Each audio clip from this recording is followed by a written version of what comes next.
Muy buenos días, don Ángel. Como siempre, bienvenido sea usted. Gracias. Queridos amigos y seguidores y personas relacionadas a el desarrollo, porque en Hablemos de Desarrollo, enmarcado siempre en el concepto de que tenemos que ver algo que sea siempre positivo. Nosotros como sociedad no podemos seguir de óleo criticando, sino veamos la crítica como parte del desarrollo. Mira, recientemente, en esta semana hubo un acto para mí simbólico de unir voluntades en el país. Y aparenta ser una sencillez, pero de hecho no lo es, señores. El juego del béisbol en República Dominicana nos une a todos. Y cuando es personal, tú eres escogidista, yo soy liceísta y chocamos. Pero cuando es un juego que es representativo del país, como el que se va a celebrar, que comienza ahora, comenzó esta semana, porque hoy domingo ya hemos tenido juegos que no sabemos, pero en esta semana de óleo, ver el equipo dominicano jugando contra los Tigres del Detroit y ganar y hacer el juego con el entusiasmo de los peloteros y ver cómo lo hicieron es impresionante. Eso indica que unidos siempre podemos hacer mucho. Así será. El béisbol, la pelota, sí, como lo llamamos vulgarmente aquí, sí, es un asunto extraordinario para nuestra sociedad y para nuestra cultura.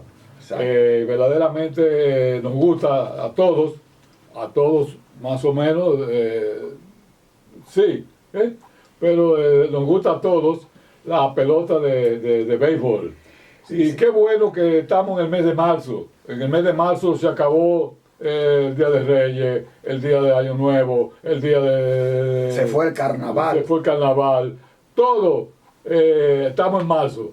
Y estamos en este mes realmente que obviamente... Pero marzo también es un mes de gloria. Es un mes donde la independencia nuestra, recordemos que ahora el 30 de marzo se celebra una gran batalla que fue parte de la consolidación de nuestras cosas. Porque República Dominicana de óleo tenemos meses, ¿qué más heroico y más bello que el mes de febrero del punto de vista de lo patrio? Pero ustedes se imaginan ahora que nosotros, que hoy podamos decir antier o tras antier, nuestro equipo ganó y seguimos invictos y seguiremos invictos y ganemos la publicidad para el país, los ingresos económicos, y no todo es económico, señores, en la vida. El lograr nosotros que el país en el mundo entero se diga que Israel jugó béisbol, aunque ahora está en guerra, pero el equipo jugó, que el Japón jugó, que Corea del Sur jugaron, que nosotros le ganamos a fulano de tal y que nadie puede decir que fulano de tal nos ganó a nosotros. Señores, eso es parte del deporte y parte de la idiosincrasia nuestra que tenemos que fomentar y que tenemos que trabajar. Así mismo es, no echemos hacia atrás porque no hay otro deporte que sea sustituto. Que signifique más que nosotros. Que signifique más que nosotros. La dominicanidad es el béisbol, la pelota. La pelota. No, el béisbol, no como la pelota. No, jugamos voleibol, jugamos basquetbol, jugamos golf, jugamos badminton, jugamos ping-pong y jugamos otras pelotas que, es más, hasta jugamos pelota en pelota. Bien. Señores, gracias a Dios que el mundo debe seguir sosteniéndose en paz. Pero el desarrollo de las sociedades, cada vez uno se pregunta de óleo, ¿qué va a pasar? ¿Por qué la civilización nos está llevando a querer matarnos y a querer guerrear países contra países? La crisis del Medio Oriente, la crisis de Irak, de Irán con los ataques y los pleitos de Estados Unidos, Israel contra ellos y viceversa, en guerras no anunciadas, no aprobadas oficialmente, criticadas por los organismos internacionales y por otros países. ¿Por qué el mundo? ¿Por qué queremos eliminar la civilización? No me explico. Así será. Yo no sé por qué, yo tampoco, yo también, mejor dicho, no me explico cómo verdaderamente todo ha cambiado. La inteligencia artificial es una inteligencia que ha cambiado absolutamente toda la discrecionalidad que había Sí. con relación al hombre y a la mujer. Verdaderamente ha habido una serie de situaciones especiales que la inteligencia artificial, se le atribuye la inteligencia artificial, pero no es a la inteligencia artificial, sino a nosotros mismos. Pues sí, la inteligencia artificial es así. Todo ha cambiado, todo va a cambiar. Ese teléfono celular es totalmente diferente al teléfono que había anteriormente, que eran de timbrazo largo y dos cortos. Yo no cogía teléfono Sí. si no había tres timbrazos largos y dos cortos. Ah, dime, aló. Pero ahora... Los famosos teléfonos de antes, inclusive Sí. hasta los caseros, eran así. Pero es que la tecnología, señores, la inteligencia artificial en manos de un bruto es lo peor. Y lo peor, dentro de uno que se cree inteligente, la inteligencia artificial lo hace más bruto, porque no la va a comprender, no la va a entender. Y cuando tú ves cosas de óleo que a uno le dice, que lo repetimos siempre y le da pena. Señores, el hombre trabajó el hierro, lo convirtió hasta en bronce, y lo convirtió en azadas y machetes para producir alimentos, pero también hizo los cuchillos y los sables para matarse.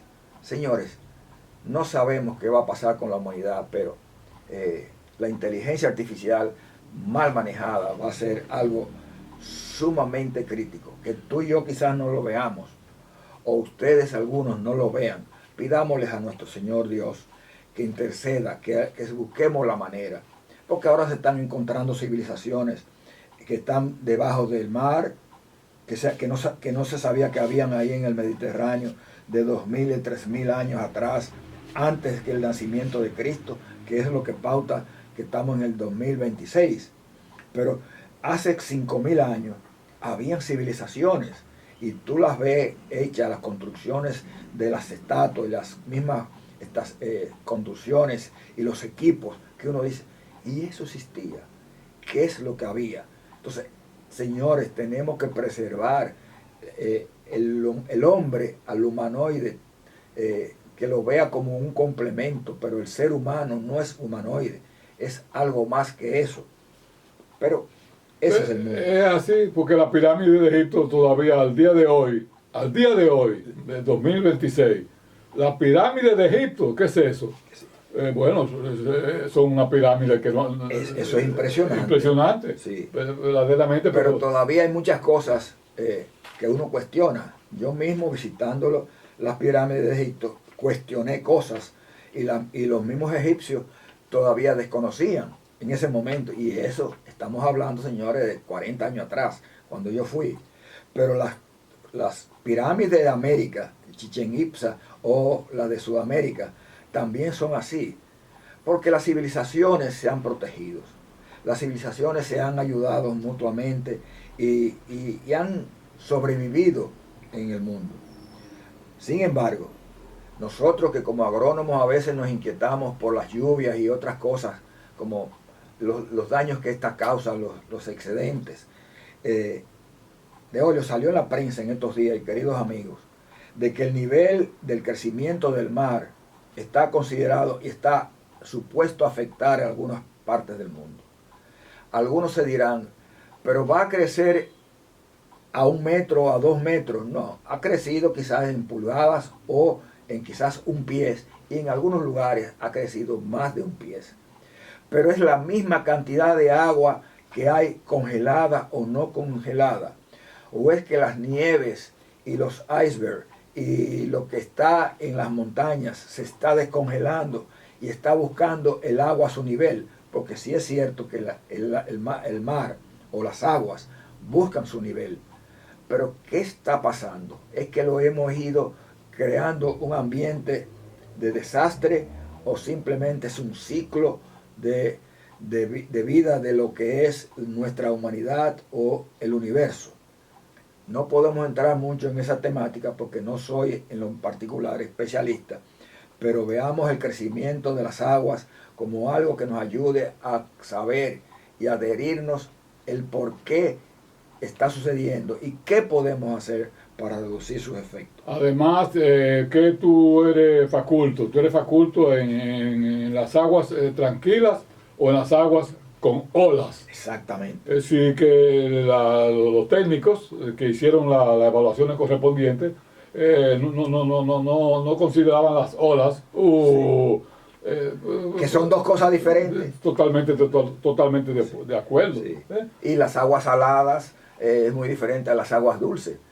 O las aguas dulces no son las mismas que se irradian, que se evaporan y después caen como lluvia. Porque usted nunca ha visto, que yo sepa, caer del cielo una agua salada o un agua que tenga sal. Es que es un ciclo que tenemos que respetar. Como veremos en el próximo segmento de hoy, algunos aspectos de cuidar nuestra naturaleza. Síganos viendo a nosotros en el programa normal de nosotros los domingos en el canal 8, antes canal 25. Pero recuerden que en el canal 60 de Claro va los domingos a las 6 de la tarde. Igualmente, el sábado al mediodía van el 60 de Claro vía CTV, que es una fuente de apoyo a nosotros, a Hablemos de Desarrollo.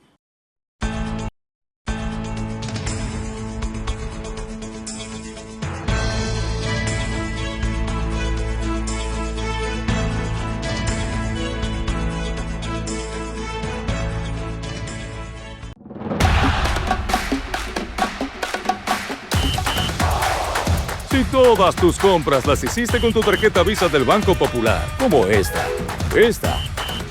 e incluso esta, déjate llevar a la Copa Mundial de la FIFA 2026. Alcanza tu meta de consumo y sé uno de los 75 ganadores que disfrute uno de los partidos de cuartos o fase de grupo.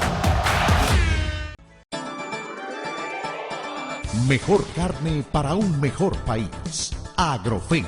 Carnes frescas de cerdo, pollo, res y chivo. Embutidos y ahumados. Todos con el sabor, calidad y frescura garantizada. Agrofén. Mejor carne para un mejor país.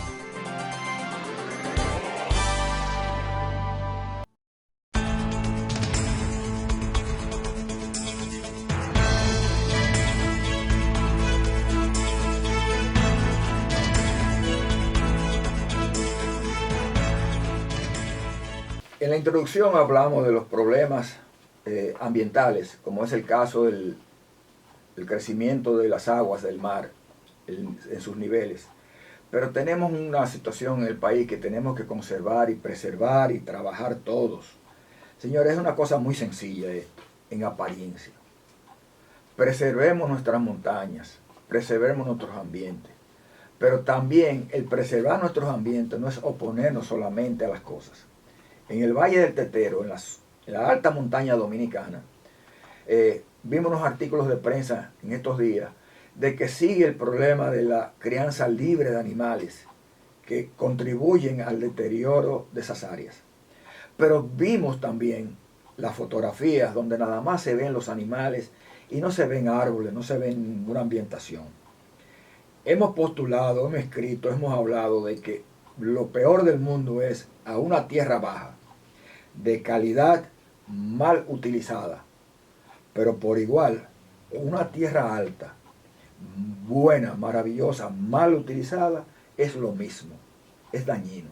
Sin embargo, nosotros nos quejamos de esos animales. El que tenga animales hay que ponerle un régimen de crianza. No importa si es abajo o si es arriba. Nosotros tenemos también que ver que esos animales que vimos ahí, que eran precisamente caballos y mulos, sirven para el turismo. El turismo es una industria importante si la sabemos tener. Pero sucede y viene a ser que si nosotros no llevamos personas a que conozcan nuestras altas montañas, no van a apreciar eso. El que cree que en este país la tumba de árboles en la montaña la hace el que vive en el llano, no, es el residente que está arriba. No importa que sea dominicano o extranjero. porque se le ha querido también indulgar o pegar mucho, que los haitianos han deforestado mucho nuestras altas montañas. No, han sido dominicanos principalmente, aquellos que desarrollaron una industria maderera, que nos dejaron una cultura de no sembrar igual. Y la razón es muy sencilla. El pino, para tú poder utilizarlo, son 15 o 20 más años. Se introduce el concepto del bambú, que es una gramínea, la gramínea gigante o la planta de los 1000 usos. Y tú puedes sembrar con ella y producir maderables con tecnología en 5 o 6 años, dependiendo de las variedades. Señores, conjugamos los ambientalistas, aquellos que saben mucho y aquellos que saben poco, pero que son más efectivos, a que dialoguemos, que se dialogue de que todo en la vida puede sobrevivir sabiéndose hacer. El Valle del Tetero puede ser generadora de cientos, de miles, de millones de dólares exportados en alguna forma, como sería utilizar esa climatología para producir las truchas arcoíris, que hoy en día, para la venta al turista o para la exportación frescas o congeladas o procesadas, significarían cientos de empleos en el país. Ahora, si se hace mal desde abajo hacia arriba, si los trillos para llegar ahí de óleo, tú que has sido director regional en diferentes zonas del país, has visto que haciendo las cosas malas se dañan. Tú recuerdas que hemos hablado de cuando tú decías a los caballos, a los burros y a los chivos había que ponerle como una griega de madera para que no entraran a los potreros, a los potreros, vamos a decirle así, sí, a los potreros a las plantaciones de otros. A las plantaciones de otros. Y a mí me tocó allá en el sur de Barahona, allá en Enriquillo, en Pedernales, que es totalmente diferente ahora, tener ver los chivos y los ovejos con esa Y, sí, con esa Y para que no entraran en los alambres. Pero también me tocó... No es de adorno, no, es para que no hagan daño. ¿Sabes? Para que no hagan daño. Pero también me tocó el alambre, ¿cómo se llama esto? El cuadriculado. El alambre, sí, el eléctrico. El eléctrico. Sí. Pero el sol era que le daba la electricidad, sí, a la batería. Entonces el chivo y luego se quedaba en la sábila y sal, sí, que era sábila y sal, se quedaba y no se ponía, sí, no se le ponía electricidad al alambre. Pero eso son tecnologías que tenemos que utilizar. Y realmente, señores, nosotros tenemos que saber qué hacer. Antes de terminar este segmento, señores, ¿por qué otros de los políticos dominicanos siempre criticamos cuando están abajo que todo va mal y los que están arriba justifican que todo va bien? No hay moneda que no tenga dos caras. Y aquel que se subió, que está ahora arriba, que comprenda eso y entienda el que está abajo, que quiere subir y va a denostar mucho. Y a los que están abajo, que no denosten y no ataquen tanto acabando el país. Cuando uno oye los funcionarios defendiendo lo que están haciendo y oye los organismos internacionales diciendo cómo va la economía o cómo van las cosas en comparación con años anteriores o cómo va la situación en relación a otros países del área o similares a nosotros, nos damos cuenta, señores, que el país no está tan mal. Y si nosotros nos ponemos a decir que está mal, lo que vamos a hacer es hacerle daño en vez de bien. ¿Ustedes creen que algunas de las acciones internacionales, como eso de venir y poner sistemas de comunicación, invirtiendo 500 millones de dólares para internacionalizar el país y servir de puente a otras de regiones del país, de las Américas? ¿O ustedes creen también de poner un punto donde se puedan poner y lanzar hacia el espacio o tecnología a depositarse ahí mediante los cohetes que se puedan enviar desde aquí, que nos va a poner en el mundo para decir República Dominicana es confiable, es un país de tales condiciones? Señores, pensemos primero en el país y no en nuestros intereses particulares políticos. El país es de todos y todos tenemos que ver lo bueno y lo malo. Critiquemos lo malo con fundamento. No vamos a decir que las cosas vienen mal, señores. Este país viene bien en las últimas décadas. No vamos a decir que es el que estuvo fue totalmente malo, ni tampoco decir que el que está totalmente es bueno. Veamos el país con optimismo. Y en la próxima segmento veremos algo de interés de la diáspora dominicana en el exterior.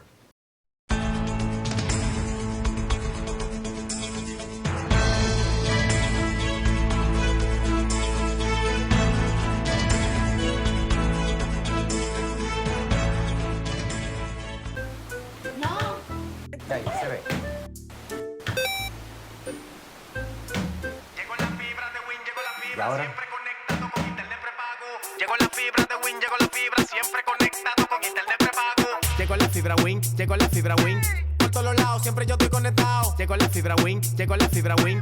Por todos lados, internet por todos lados. Llegó la fibra Win, llegó la fibra Win. Por todos lados, siempre yo estoy conectado. Conecta tu hogar a toda velocidad con el internet fibra óptica de Win.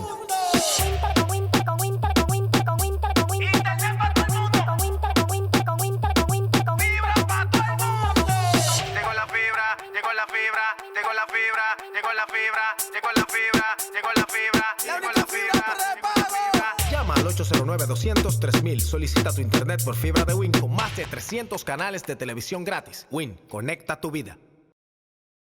El jardín de las frutas y las especias, donde encontrarás una variedad en existencia de más de 60 especies de frutas endémicas, nativas e introducidas con más de 120 variedades. Nuestro objetivo es servirle con frutales para su cultivo comercial u hogareño. Las principales frutas son aguacates, anonas, cacao, café, caimitos, cajuiles, carambolas, cerezas, cocos, cítricos como las calamodín, limones, naranjas, mandarinas, toronjas. Además, granadas, guanábanas, guayabas, mangos, nísperos, tamarindos, entre otros.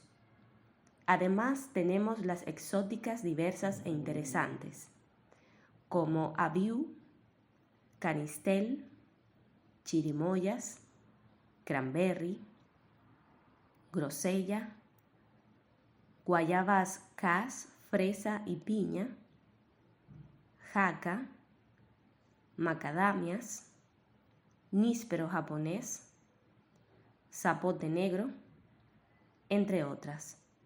Estamos ubicados en El Talado, Chirino, Monteplata. Teléfono 829-959-9960.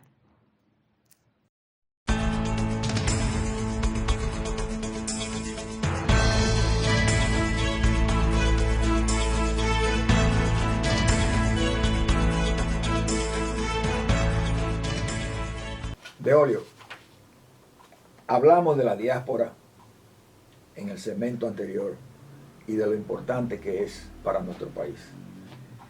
Tú gozas del privilegio de tener una hermana que es una líder y una persona muy dedicada. La conocimos y la hemos tratado, obviamente no igual que tú.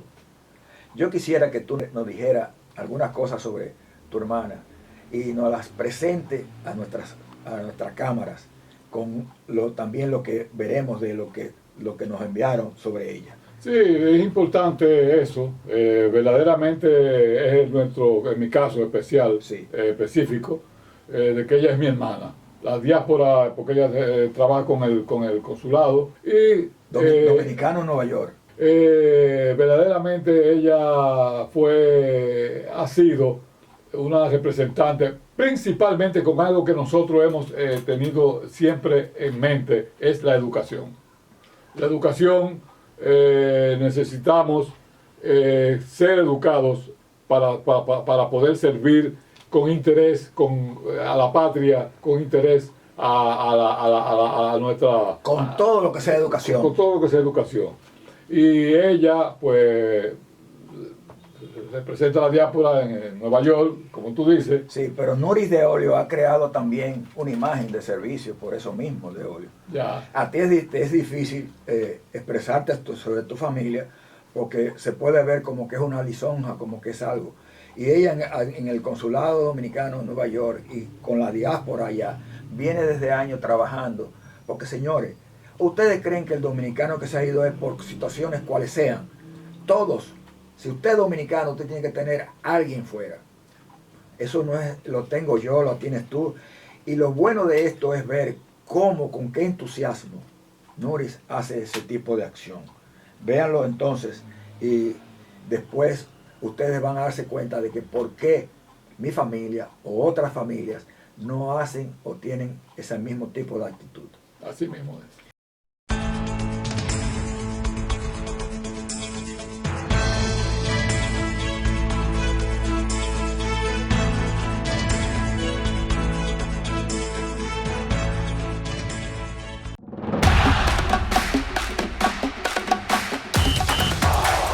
Si todas tus compras las hiciste con tu tarjeta Visa del Banco Popular, como esta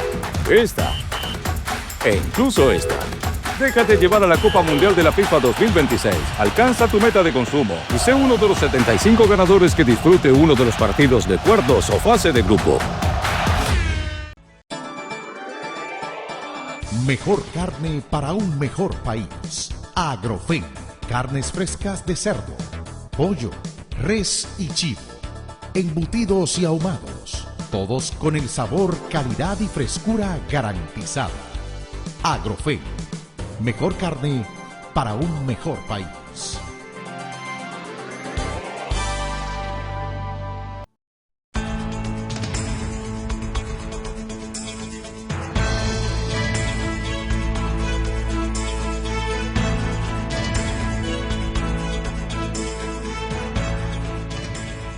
El arte trasciende los muros de los museos cuando se integra a la vida de la ciudad. La ciudad colonial de Santo Domingo se convierte en un espacio cultural con algunas de las obras más emblemáticas de la historia del arte universal. El Banco Popular Dominicano auspicia la propuesta de cooperación cultural El Prado en Nosotros, impulsada por la Fundación León Jiménez, el Centro León, el Museo Nacional del Prado de España y la Fundación Amigos del Museo del Prado. Esta iniciativa busca acercar al público dominicano la riqueza artística del Museo del Prado de España, con reproducciones en tamaño real de obras emblemáticas repartidas por el trazado urbano colonial de la ciudad. Como parte del auspicio, el Centro Cultural Taíno Casa del Cordón, proyecto del Banco Popular Dominicano, se suma como una de las sedes que mostrará, a su vez, parte de los fondos artísticos de la Fundación Amigos del Museo del Prado. Entre ellos están algunos grabados de Chillida y de Miquel Barceló, así como obras de 3 fotógrafos dominicanos, Mayra Johnson, Polibio Díaz y Fausto Ortiz, quienes reinterpretan obras del arte del Prado. Además, el Centro Cultural Taíno Casa del Cordón presenta en su fachada la reproducción de la obra Isabel la Católica, pintado en 1848, creando un puente entre la memoria histórica del lugar y el legado del arte español. Esta convergencia de miradas permite reflexionar sobre la vigencia del arte clásico y su capacidad para inspirar nuevas interpretaciones desde el presente. Esta iniciativa cultural inició en Santiago de los Caballeros y se muestra ahora en la ciudad colonial hasta principios de abril. De ahí visitará las localidades de Punta Cana, Baní y San Francisco de Macorís. Quienes deseen vivir la experiencia del Prado en las calles pueden acercarse por la ciudad colonial y si quieren visitar la exposición en el Centro Cultural Taíno Casa del Cordón, pueden hacerlo de martes a domingo en horario de 9:30 de la mañana a 6:30 de la tarde. Es sin duda una experiencia que transforma la ciudad en un espacio vivo de encuentro con la historia del arte.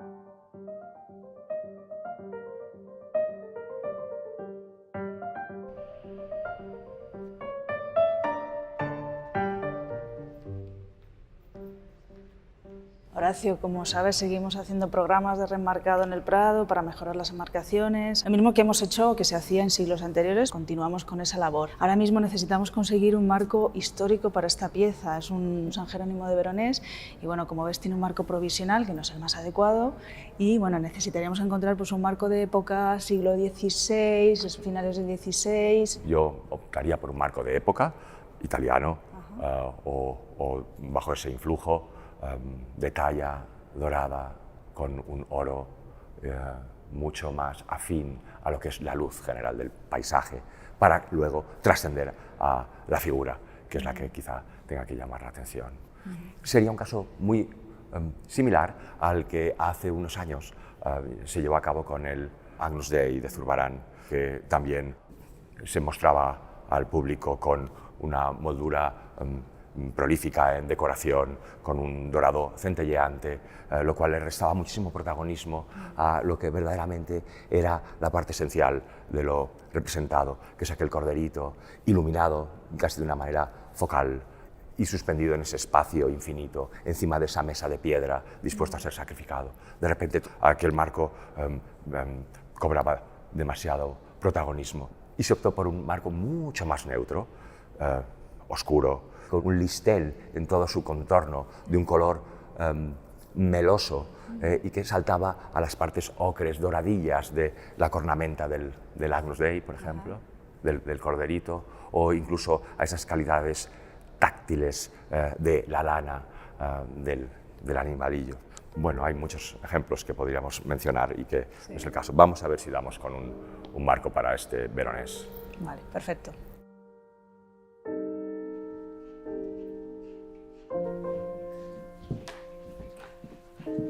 Buenos días, Ana. Hola, Gemma. Mira, vengo porque tenemos una nueva entrada y hay que darle un número, no sé cuál le corresponde. Perfecto, pues le corresponde el número, el M, ¿Sí? 9120. Pues tenemos que inventariarlo, entonces si quieres entramos Perfecto. en la base, cargaremos también la bibliografía y Eso te en el ocupas. catálogo hay que Vamos cargar aquí. la factura y demás. Efectivamente, yo me ocupo de poner estos datos porque justamente estaba haciendo esto con otros anteriores que tenemos y eso además me sirve para enseñarte y preguntarte otra cosa que estoy viendo.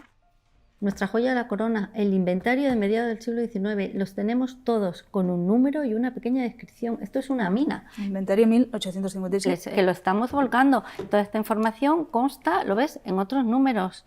Y además, lo que estamos haciendo es mirar por delante y por detrás los objetos, los propios objetos. Sí, muchas veces podemos A ver, ver ¿qué tienes? marcas, inscripciones, incluso autorías de quienes los fabricaron. Efectivamente, eso es perfecto, porque con eso conseguimos ponerle autor a obras que son anónimas. Mira, en esta estoy encontrando el nombre de algunos carpinteros, no te lo vas a creer, carpinteros que trabajaron en Palacio Real y que luego vinieron aquí y tenemos el nombre que luego me parece que lo vas a poder buscar en la propia obra cuando llegues al taller.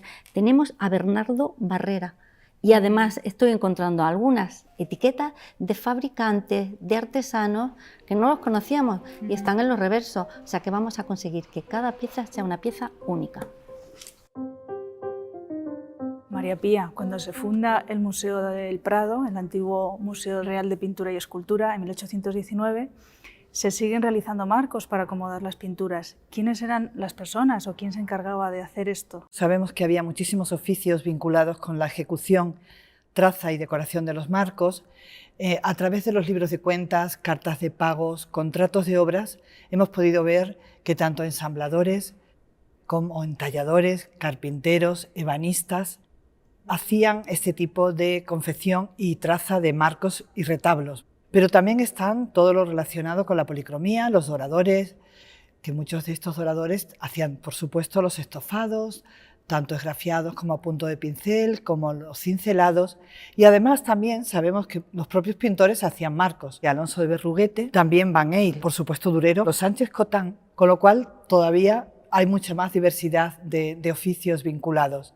Lo que sí es curioso a lo largo de la historia es ver la cantidad de litigios que hay entre los distintos gremios, entre estos distintos oficios vinculados con la madera.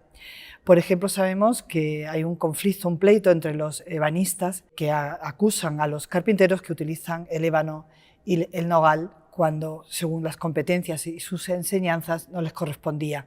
O también que los doradores se entrometen de alguna manera en oficios diferentes como de escultores, arquitectos, etc. Esto normalmente estaba reglamentado a través de ordenanzas en estos gremios tan característicos. Sabemos que había veedores que se encargaban de ver la calidad de las obras. Lógicamente, todos estos oficios se siguieron manteniendo hasta bien entrado el siglo XIX. A través del archivo de Palacio hemos podido ver una serie de nombres, como por ejemplo Ramón Marquina y Vicente Gutiérrez como doradores, y para la confección y traza de los marcos aparecen nombres en estos libros de cuenta de Julián Zabaleta, de Osorio o de Bernardo Barrera.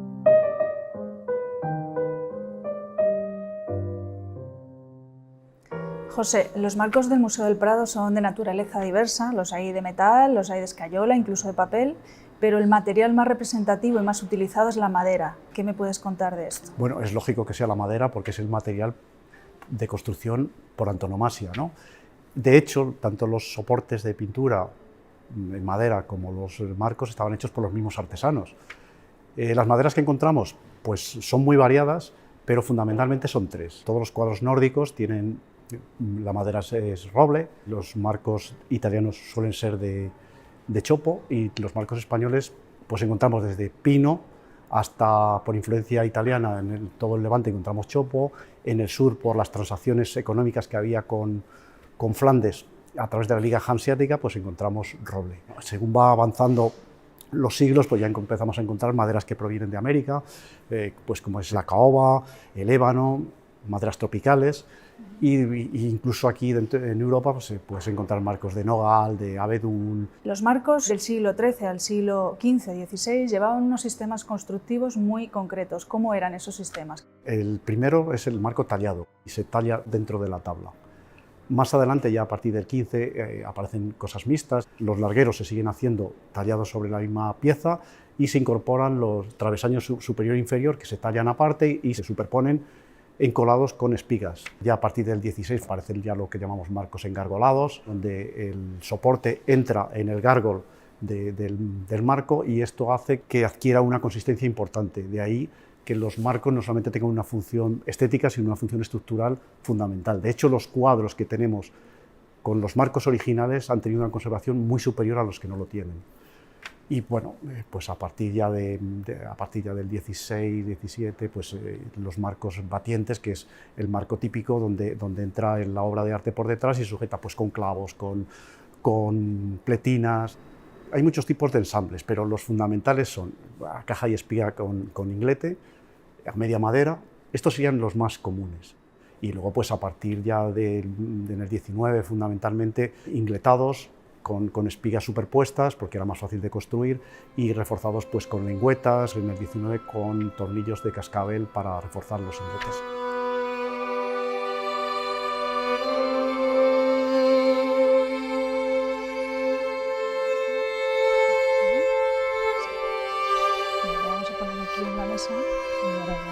Y hacemos todas las comprobaciones. Aquí con cuidado. Vale.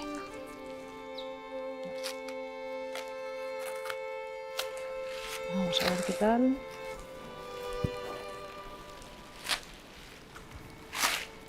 Muy bien, muy bien, muy bonito. Aquí, como puedes ver, sí, es un marco de muy sencilla factura con un único elemento decorativo, un marco de finales del siglo XVI, principios del XVII, de altísimo influjo italiano en la talla.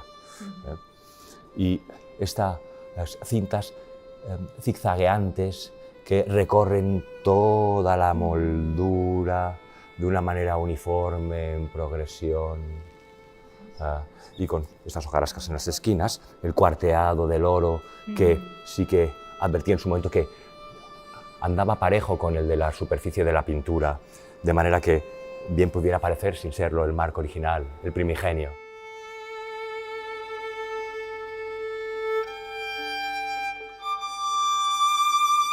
Maite, una vez conformada la estructura del marco, se pasaba a su decoración. ¿Qué técnicas decorativas son características en los marcos del Museo del Prado? Lo más frecuente dentro de la colección de marcos del museo es encontrar marcos dorados, marcos de madera con la superficie cubierta de lámina metálica de oro. Hay diversas técnicas de dorado, muchos marcos de la colección están dorados al agua, se aplican capas de estuco o yeso de dorar y capas de bol. Es una arcilla, es justo la capa que va debajo de la lámina de oro y es la que permite que podamos darle un acabado brillante al oro, que podamos bruñirlo. Cuando encontramos superficies doradas mates, en las que el oro no brilla tanto, es porque se ha usado seguramente otra técnica de dorado. La más habitual es el dorado al mixtión. También encontramos abundantes superficies doradas en los marcos de la colección en las que se ha aplicado polvo de oro o purpurinas. Encontramos muchos marcos barrocos en que los motivos ornamentales dorados de esquinas y centros, por ejemplo, van combinados con entrecalles pintadas con un solo color o policromadas imitando el veteado del mármol. Encontramos también muchas superficies doradas decoradas con estofados. El estofado es una técnica en la que se realizan motivos ornamentales sobre la superficie dorada para que así el oro que está debajo quede al descubierto y se convierta en fondo figura de ese motivo ornamental que se está realizando sobre el oro. La superficie sobre la que se aplica el oro desde siempre también ha sido transformada y ha sido trabajada, ¿no? Sobre todo la capa de estuco. En ella se han hecho graneados con buril o también se han hecho pastillajes volumétricos, que son decoraciones en relieve aplicando estuco con un pincel. Y la propia superficie del oro también ha sido transformada de diferentes maneras, ¿no? Es muy habitual, por ejemplo, en los marcos del Renacimiento, encontrar superficies pinceladas o troqueladas en las que el oro se ha rehundido a golpe de cincel o golpeando un troquel sobre la superficie dorada. Encontramos tallas caladas en las cresterías y en los marcos góticos, tallas muy carnosas y profundas en los marcos barrocos, curvas, formas curvas y rocallas impresionantes en los marcos rococós, y vemos cómo a finales del 18, con la entrada del gusto neoclásico, la talla se va reduciendo y se va simplificando y se va haciendo más pequeña. Se va abandonando y se comienzan a hacer trabajos con moldes, ¿no? Para que se puedan realizar marcos en serie, se realizan molduras en tiras y los motivos ornamentales se repiten todas las veces que se necesita, ¿no?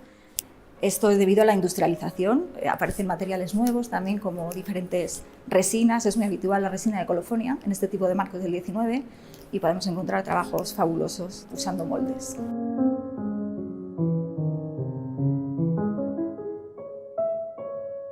Lucio, como bien sabes, la mayoría de los marcos del museo son marcos dorados. Se utiliza el oro para su policromía. ¿Qué me puedes contar del oro? ¿Cómo es este material y cómo se utiliza ahí? Bueno, es el material quizá de los más antiguos que se conocen, materiales nobles. Más noble yo creo que no puede ser. Normalmente suele ser de 22, 23, 3/4 de quilates. El pan de oro, que lo llamamos pan de oro, las hojas de oro, que vienen en libros.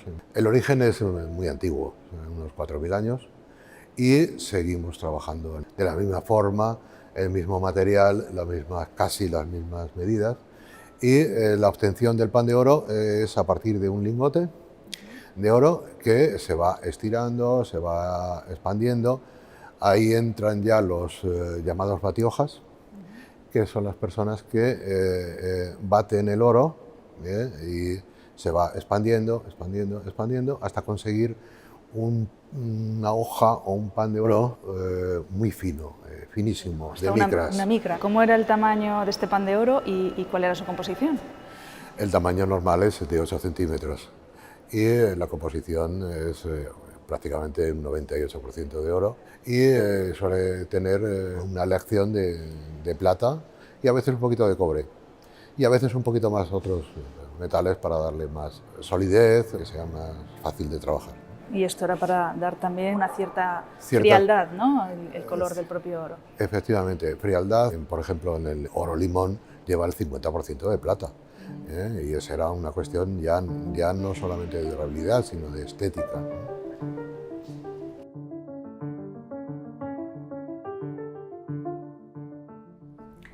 Leticia, Javier, como sabéis, el Museo del Prado y Patrimonio Nacional comparte una tipología de marcos común, los que denominamos marcos de colección real.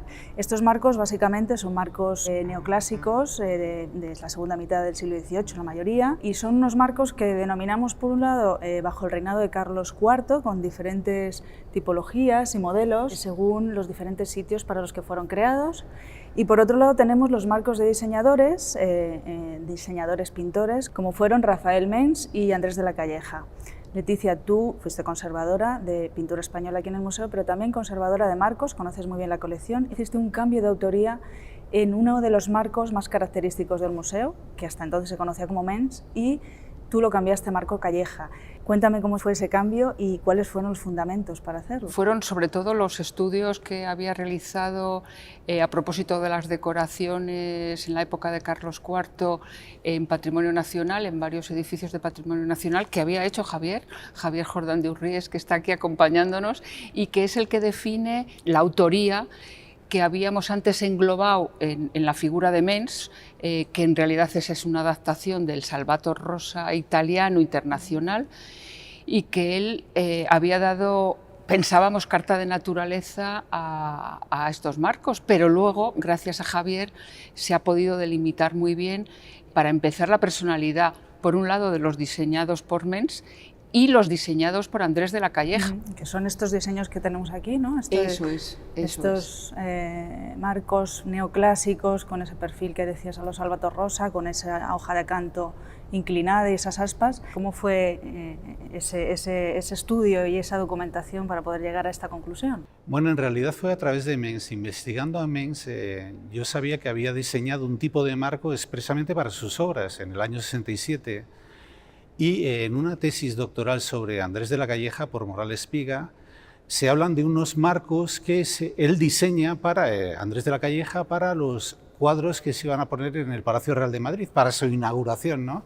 Se restauraron 240 pinturas y se diseñó un tipo de marco para hacer toda la colección uniforme. Y hablando de esta documentación, por ejemplo, también sabemos los marcos ya diseñados por Mengs, que tú hablabas antes, sabemos incluso fabricantes que los han realizado, como por ejemplo el de la Adoración de los Pastores de Mengs. Fue Jorge Balce, se conserva en el archivo de Palacio de la Cuenta, y además el tallista, digamos, dice que lo hace según diseño de su señoría, refiriéndose a Mengs. Y luego, por otro lado, estos marcos que denominamos Carlos IV Príncipe, con más de 400 piezas, es un diseño también muy común, ¿no?, en las colecciones reales. Muy común, y yo creo que me comentabas que tenéis 400 y pico de esa tipología, y nosotros tenemos otros tantos, ¿no? Sí que parece, todo apunta a que fue una tipología que se creó para la colección de pinturas de la casita del Escorial. Y hablabas antes también de unos marcos, los marcos Carlos IV Embarcadero y Labrador, que son también dos tipologías muy características en Aranjuez y que también sabemos los diseñadores y los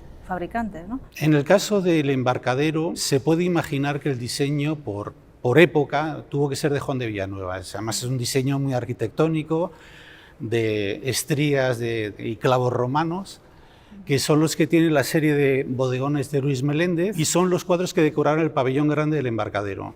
Y luego hay otra tipología que se crea en 1804, diseño de Isidro Velázquez y realización del ebanista Pablo Palencia, y dorados todos por Andrés del Peral. Leticia, todos estos marcos neoclásicos que hablabas tú funcionan muy bien con las pinturas. Yo creo que es una talla muy delicada, muy bien pensada, que matiza mucho el brillo de la luz una vez iluminado y que sirve para cualquier género y para cualquier dimensión, perfectamente adaptado, ¿no?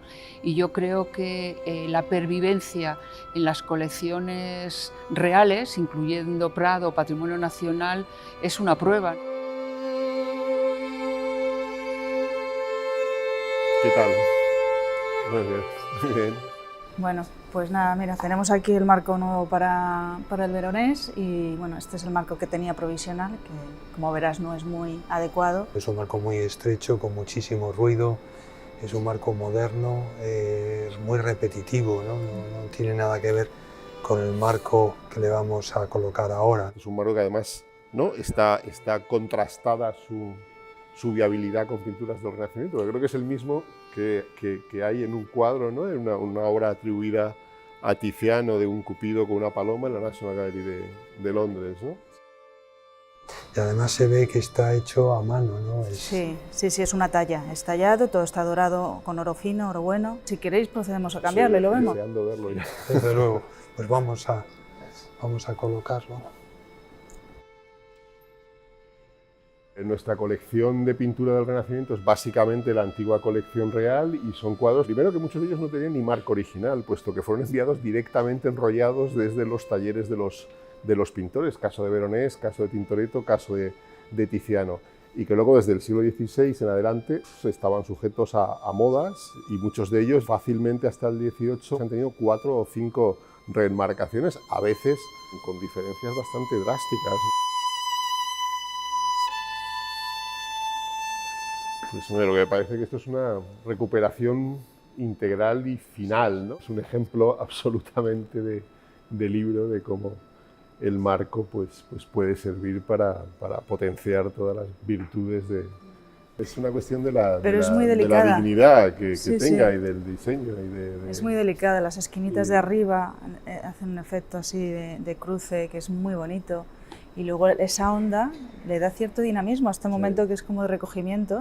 Sí, pero permite que la mirada se centre en la figura de San Jerónimo, no se nos vaya al exterior. Y lo mejor es que una vez que lo ves con este marco ya te has olvidado completamente del anterior. Es muy bonito, mira, es el juego que tiene aquí también la barba. Sí, no, es verdad que este giro juego de la onda. de ondas encuentra eco. Además el oro que tiene este es como un oro muy sereno también, tiene su desgaste antiguo obviamente, pero funciona muy bien. Tiene aquí también en el canto unos centritos que son muy discretos, pero que también hacen un efecto aquí de luz que va hacia abajo y hacia arriba. Es muy bonito. Es evidente que la pintura es la misma, la obra de arte es distinta, ¿no? Pues enhorabuena. Yo creo que es una mejora sustancial, ¿no? para el cuadro. Muy bien, muy bien. Estupendo, pues ya a sala, ¿no? Pues a sala.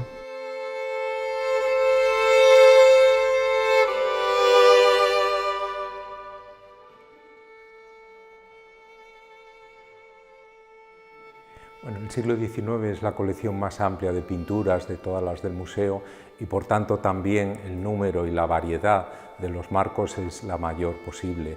Por otro lado, en este siglo la aceleración de la sucesión estilística con respecto a épocas anteriores favorece que también en el ámbito de las artes decorativas, y el marco forma parte de ellas, se dé esa misma variedad de estilos que se suceden cada menos tiempo que en épocas anteriores, con lo cual es un siglo que es enormemente interesante y variado a los efectos de estudiar el marco en las colecciones. Primero el Carlos IV, que ya enlaza con las colecciones del siglo XVIII, y luego el estilo fernandino, del cual tenemos aquí un magnífico ejemplo en este retrato de la reina fundadora del museo, María Isabel de Braganza, obra de Bernardo López. En este caso también los marcos que acompañan a la pintura van evolucionando y es muy clara la distinción por reinados. Es una obra de 1829, el marco ha de ser ligeramente posterior, y realmente lo que vemos pues es una moldura de talla dorada con todavía elementos propios del periodo fernandino, como son las ovas, y además con una presencia imponente, con esos dorados de oro fino. Después de la muerte de Fernando VII, en 1833 se va a introducir un estilo más romántico, en donde la burguesía se convierte en una gran consumidora de pintura, y los marcos de distintos tamaños se empiezan a hacer frecuentemente en pasta, también dorada, con distintos efectos de textura, a veces pictóricos. En los años 50-60 incluso es frecuente el marco oval para los retratos, y hay también una gran variedad, un gusto por lo pintoresco en cierto modo, ¿no? Después de este momento, en los grandes cuadros de pintura de historia, a partir de las exposiciones nacionales de 1856, también por sus dimensiones necesitan marcos de mayor anchura, y marcos además que están tratados casi siempre dorados. Por último, el último cuarto del siglo es especialmente fecundo en una variedad de marcos y en una calidad. El legado Errázuriz tiene un protagonismo especial porque son marcos realizados por talleres parisinos, los hermanos Guéret, el escultor Nelson, que hace también marcos. Son marcos magníficos que protegen las obras, pero que además tienen una entidad en sí mismo como obras de gran calidad, de gran belleza, de gran precio también. Todo ello conforma lo mismo que es el mejor legado de pinturas que recibió el Prado del siglo XIX, también lo es de molduras. En este sentido, además, Esta línea de Ramón de Razo la continuó su hermano Luis, que también legó al museo 5 cuadros con sus marcos. Destaca el marco de la Marquesa de Manzanedo, que está hecho en madera de boj y con un latón sobredorado que tiene una opulencia extraordinaria y que verdaderamente significa el esplendor de los modelos parisinos en los años 70.